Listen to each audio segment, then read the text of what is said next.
Salut, moi c'est Malo. Je vais me présenter rapidement parce que tu me connais sûrement pas encore, c'est ma première vidéo. Donc moi j'ai 15 ans, je suis en seconde, je suis passionné d'images, de drones et surtout de drones FPV.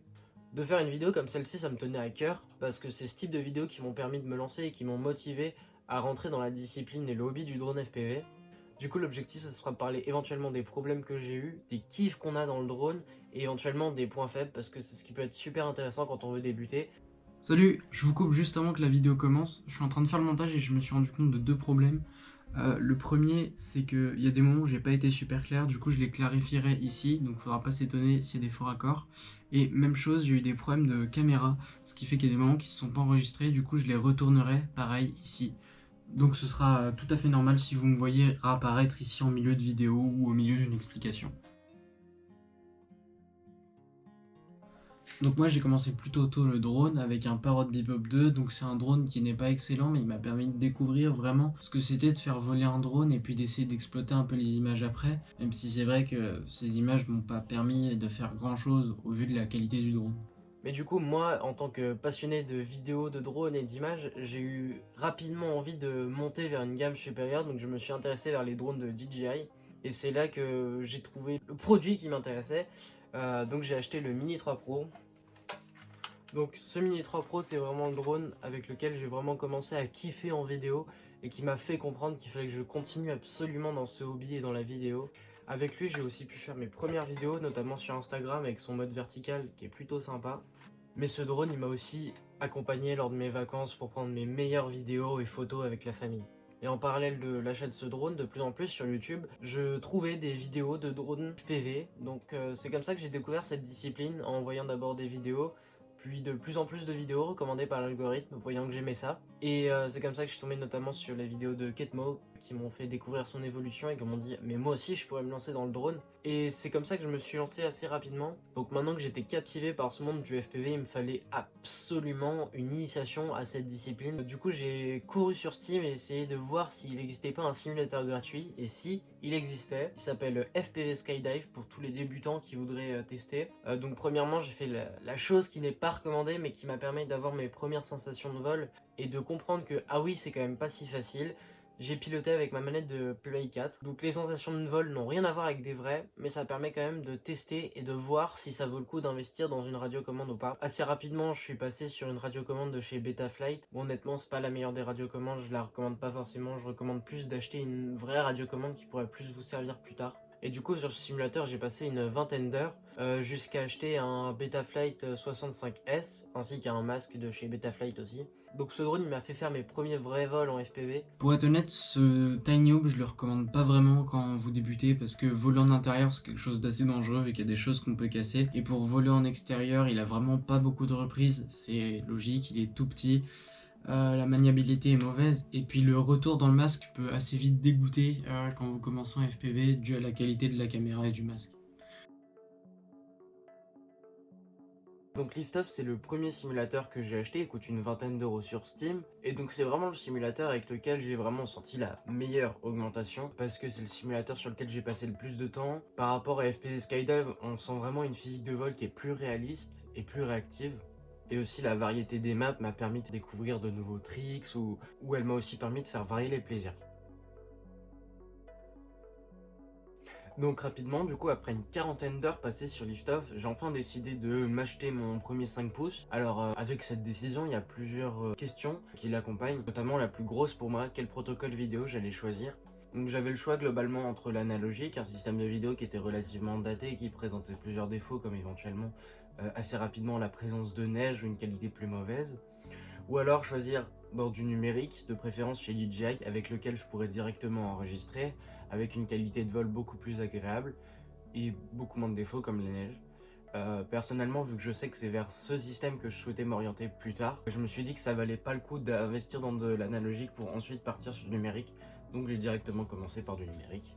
Et du coup, j'ai opté pour le système de transmission avec le O3 Air Unit de chez DJI ainsi que mon masque DJI Integra. Donc, pour le 5 pouces, je suis allé sur un revendeur français, en l'occurrence Drone FPV Racer, sur lequel j'ai ajouté à mon panier tous les composants qui composent mon drone.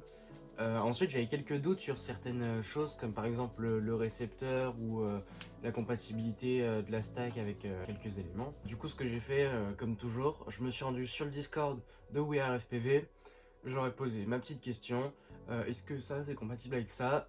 Comme d'habitude ils ont été super réactifs, il y a des membres de la communauté qui m'ont répondu, c'était super agréable comme interaction. Et du coup, évidemment, je pense que vous vous en doutez peut-être, le montage de mon premier 5 pouces n'a pas été sans embûche, si je puis dire. J'ai eu 3 problèmes majeurs. Le premier étant la longueur du câble de l'O3 de chez DJI. Alors de base, il fait 10 cm. Moi, c'était trop petit par rapport au build que j'avais fait. J'ai été obligé d'en acheter un à près de 15 cm. Donc si vous comptez racheter des câbles comme ça, je vous conseille directement de passer par AliExpress si vous en trouvez. Le deuxième problème que j'ai eu, c'était au niveau des soudures. Donc il faut savoir que j'avais un fer qui n'était pas de très bonne qualité au moment du montage du drone. Ce qui fait que la température affichée n'était pas vraiment la température réelle de la panne. Donc j'ai vraiment dû booster la température de mon fer à souder quasiment à son maximum pour pouvoir arriver à faire fondre correctement l'étain pour souder notamment le connecteur XT60 ou souder de manière agréable les moteurs. Et le troisième problème que j'ai eu, après je vous assure, c'est fini au niveau des problèmes lors du montage.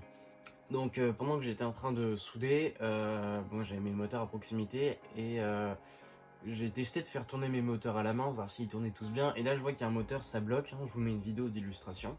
Donc encore une fois, je me rends sur le Discord de WeAreFPV, je pose la question accompagnée de la petite vidéo. Les gens m'aident, ils ont compris que c'était un problème mécanique, donc ils m'apprennent à démonter le moteur. Je vois qu'il y a une petite tige métallique, hein, 5 mm, c'est pas énorme, mais elle bloquait complètement la rotation du moteur.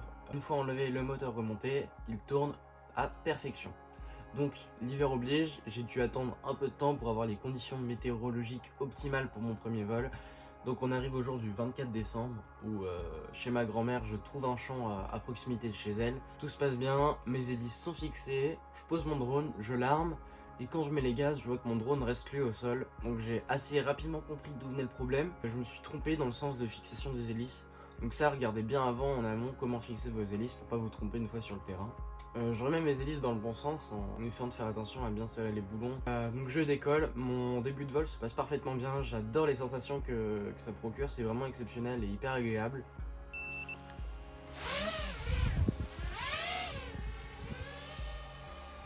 Oh, c'est magique.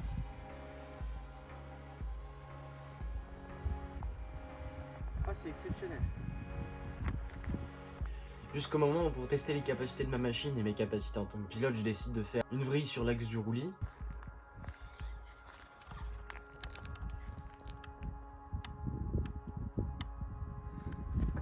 J'ai crash. Bon bah premier crash. Putain, j'ai deux hélices qui se sont enlevées. C'était pas assez serré. Et là on a la surprise de voir qu'il manque deux hélices. J'ai tout de suite compris que les écrous étaient beaucoup trop peu serrés. Après 10-15 minutes de recherche, on n'a rien trouvé, donc elles sont pour le moment toujours portées disparues.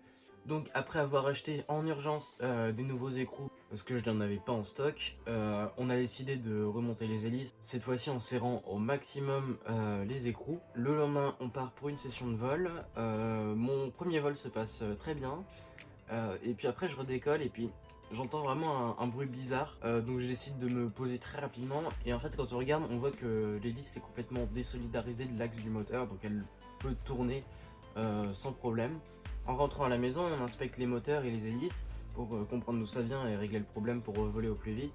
Et en regardant l'axe de mes moteurs, je vois qu'il y a le joint que j'avais posé là, qui est complètement arraché. Du coup je me dis que le problème vient de là. En fait ce joint il a rien à faire là. Donc ça vient du fait que j'ai pas trouvé de ressources sur internet sur comment monter ces hélices. Du coup j'ai fait ça un peu mal. Du coup après avoir corrigé ça, j'ai pu repartir en session de vol. Et là mes vols jusqu'à présent ils se sont super bien passés. Chaque jour je sens que j'arrive à voler plus proche du sol, j'arrive à mieux manier le drone dans l'espace aérien, et je contrôle beaucoup mieux la puissance du drone, j'arrive à voler dans mes plus petits espaces, etc. C'est vraiment le kiff. Et maintenant je vais m'adresser à tous les futurs pilotes avec quelques petits conseils que j'aurais kiffé avoir juste avant de commencer. Alors le premier, franchement il est super important. Il faut s'entourer avec des gens qui connaissent un peu. Donc par exemple en faisant partie d'un forum ou d'un Discord comme celui de WeAreFPV. Ou tout simplement même en ayant des amis ou des connaissances qui sont déjà dans le hobby, ça peut servir.